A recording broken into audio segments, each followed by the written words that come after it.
بسم الله الرحمن الرحيم.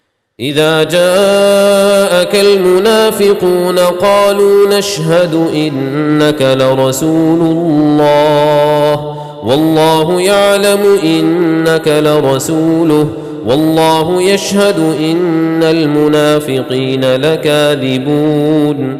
اتخذوا أيمانهم جنة فصدوا عن سبيل الله إنهم ساء ما كانوا يعملون. ذلك بأنهم آمنوا ثم كفروا فطبع على قلوبهم فهم لا يفقهون. وإذا رأيتهم تعجبك أجسامهم وإن يقولوا تسمع لقولهم كأنهم خشب مسندة يحسبون كل صيحة عليهم هم العدو فاحذرهم قاتلهم الله أنى يؤفكون. وإذا قيل لهم تعالوا يستغفر لكم رسول الله لووا رؤوسهم ورأيتهم يصدون وهم مستكبرون. سواء عليهم أستغفرت لهم أم لم تستغفر لهم لن يغفر الله لهم إن الله لا يهدي القوم الفاسقين.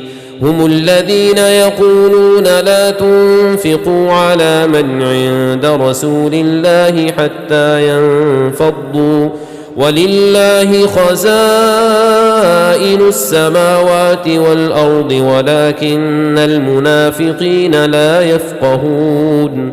يقولون لئن رجعنا إلى المدينة ليخرجن الأعز منها الأذل ولله العزة ولرسوله وللمؤمنين ولكن المنافقين لا يعلمون. يا أيها الذين آمنوا لا تلهكم أموالكم ولا أولادكم عن ذكر الله ومن يفعل ذلك فأولئك هم الخاسرون.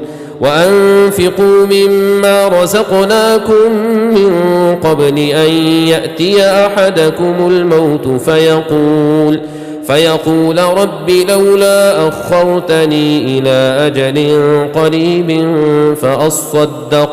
فأصدق وأكن من الصالحين. ولن يؤخر الله نفسا إذا جاء أجلها والله خبير بما تعملون.